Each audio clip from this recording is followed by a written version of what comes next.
Hello friends, स्वागत है आप सभी का मेरे चैनल मिस्टर हॉरर एक्सप्लेनर। आज की इस वीडियो में मैं जो मूवी को एक्सप्लेन करने वाला हूँ उसका नाम है नाइट ऑफ द हॉन्टेड और ये मूवी 2023 में रिलीज हुई थी। और इस मूवी में ये दिखाया गया है कि कैसे एक अननोन किलर एक लड़की के पीछे पड़ जाता है और उसे जान से मारने की कोशिश करता है। मूवी की शुरुआत में हम एलिस नाम की लड़की को देखते हैं जो अपने कलीग जॉन के साथ कन्वेंशन में गई थी और अब ये दोनों वापस अपने घर की तरफ आ रहे थे। लेकिन रात हो जाने के कारण ये दोनों एक होटल में रुक जाता है। उसी रात के 2 बजे एलिस का हस्बैंड एरिक फोन करता है और उसे बताता है कि आज तुम्हारा अपॉइंटमेंट एक फर्टिलिटी डॉक्टर के साथ है और थोड़ी देर में तुम्हें निकलना होगा। और ये भी बताता है कि तुम्हारे साथ जॉन भी रहेगा जो तुम्हारा ख्याल रखेगा। एरिक जॉन का भी दोस्त था और वो अपनी पत्नी के ऊपर पूरा भरोसा रखता था, लेकिन एलिस एरिक को धोखा दे रही थी क्योंकि वो अब जॉन को पसंद करती है। लेकिन यहाँ हमें पता चलता है कि एलिस को फिलहाल बच्चा नहीं चाहिए और ऐसा क्यों, ये आपको मूवी में आगे जाके जानने को मिलेगा।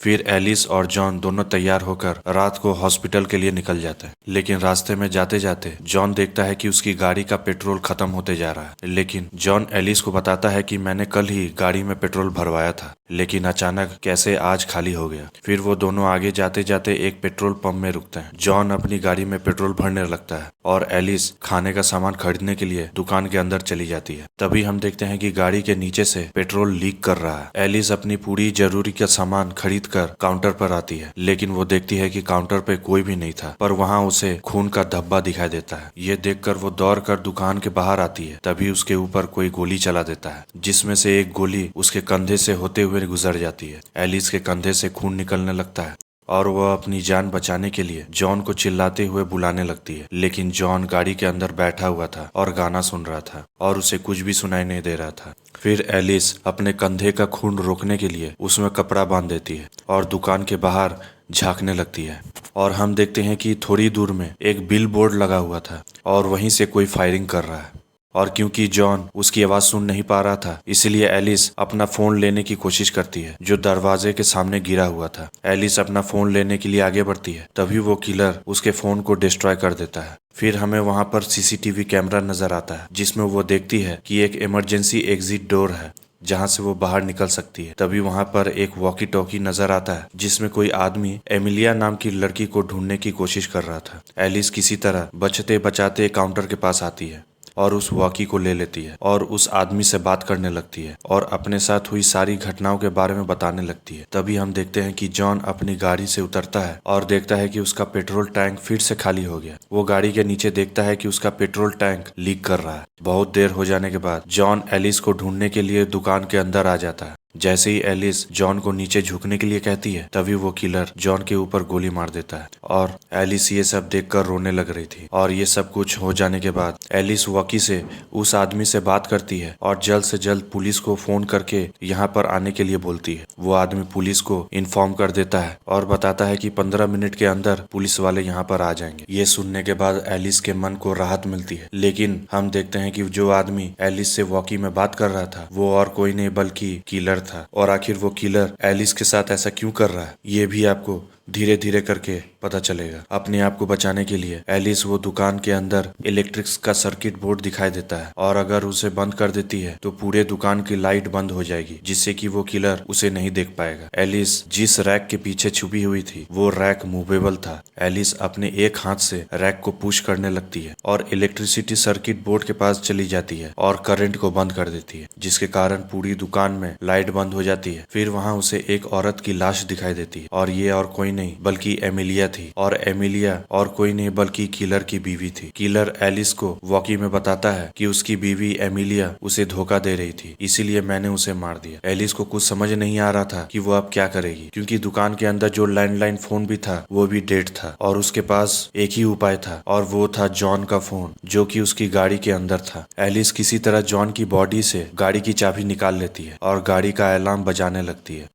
ये देखकर किलर गाड़ी के ऊपर हमला करने लगता है और अलार्म को बंद कर देता है। थोड़ी देर के बाद हम देखते हैं कि वहाँ पर एक गाड़ी आती है और उस गाड़ी के अंदर एक आदमी था जिसका नाम डग है। डग अक्सर एमिलिया से मिलने के लिए आता था। एलिस डग को नीचे झुकने के लिए कहती है और अपने फोन से पुलिस को बुलाने के लिए कहती है, लेकिन उसका फोन गाड़ी के अंदर ही छूट गया था। एलिस को शक हो रहा था कि जब से ये इंसान दुकान के अंदर आया है तब से वो किलर एक बार भी हमला नहीं किया है। एलिस को लग रहा था कि वो किलर यही हो सकता है। एलिस बताती है कि किलर ने अपनी बीवी एमिलिया को गोली मार दिया है, लेकिन डग बताता है कि एमिलिया किलर की बीवी नहीं है और वो झूठ बोल रहा है। एमिलिया की शादी नहीं हुई थी। एलिस डग की बातों को विश्वास कर लेती है और प्लानिंग करने लगती है और कहती है कि तुम जाकर अपनी गाड़ी से फोन लेकर आओ और तब तक मैं किलर का ध्यान भटकाऊंगी। एलिस एक टॉर्च की लाइट को हिलाने लगती है और वो किलर को गुमराह करने की कोशिश करती है और इधर डग अपनी गाड़ी के पास पहुंच जाता है, लेकिन जैसे ही वो अपना फोन लेने वाला था किलर उसका फोन डिस्ट्रॉय कर देता है और तुरंत उसे गोली मार देता है। ये सब हो जाने के बाद एलिस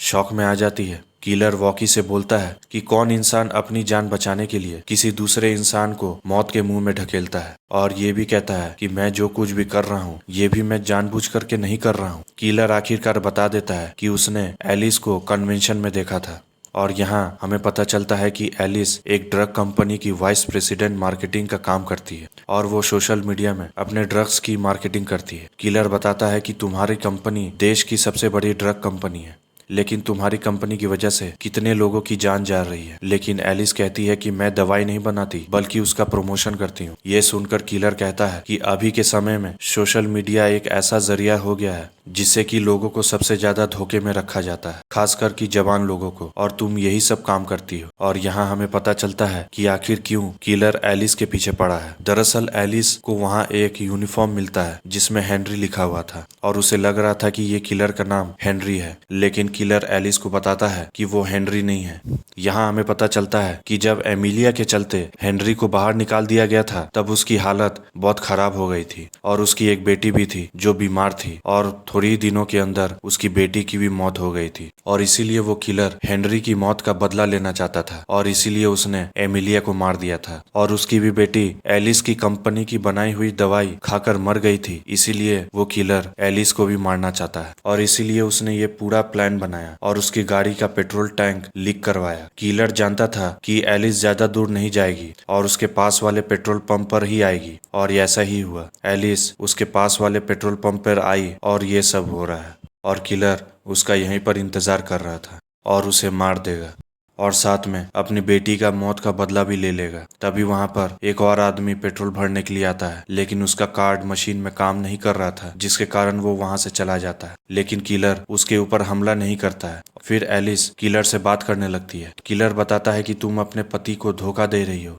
ये सुनने के बाद एलिस कहती है कि मैं अपने पति को धोखा नहीं दे रही बल्कि मैं उससे बहुत प्यार करती हूँ, लेकिन मैं अभी मां नहीं बनना चाहती क्योंकि मेरे कुछ पर्सनल रीजन है। तभी हम देखते हैं कि एक पुलिस की गाड़ी उस रास्ते से होते हुए आगे की ओर चली जाती है। अचानक एलिस दरवाजे से निकलकर जॉन की गाड़ी की ओर आने लगती है, लेकिन किलर उसे देख लेता है और उसके ऊपर गोली चलाने लगता है। एलिस अपने आप को बचाने के लिए वापस दुकान के अंदर चली जाती, लेकिन एक गोली उसके पैर में भी लग जाती है। एलिस अपने आप को फर्स्ट एड करने लगती है और वहां पर उसे एक ब्लेड मिलता है जिसे लेकर वो इमरजेंसी दरवाजे की ओर जाती है और ताले को काटने की कोशिश करती है। लेकिन थोड़ी देर के बाद हम देखते हैं कि वहां पर एक और गाड़ी आती है जिसमें एक बूढ़ा और बूढ़ी बैठे हुए थे। बूढ़ा आदमी अपनी गाड़ी में पेट्रोल भरने के लिए निकलता है। तभी वो बूढ़ा आदमी देखता है कि वहां पर एक और गाड़ी रखी हुई थी। वो चारों तरफ सर्च करने लगता है और उसे एलिस नजर आ जाती है। एलिस चिल्लाते हुए बूढ़े आदमी से कहती है कि यहाँ से चले जाने के लिए और पुलिस को फोन करने के लिए, लेकिन अचानक वो किलर बूढ़े आदमी को गोली मार देता है। फिर गाड़ी में से उसकी बीवी निकलती है और उसके पास आती है, लेकिन वो किलर उस बूढ़ी औरत को भी मार देता है। फिर हम देखते हैं कि उस गाड़ी में एक छोटी बच्ची बैठी हुई थी। एलिस उस बच्ची को गाड़ी के अंदर ही बैठने के लिए कहती है और बाहर आने से मना करती है। एलिस किलर को कहती है कि इस बच्ची को नहीं मारने के लिए, लेकिन किलर पूछता है कि क्या तुम इस बच्ची को बचाने के लिए तुम अपनी जान दे सकती हो।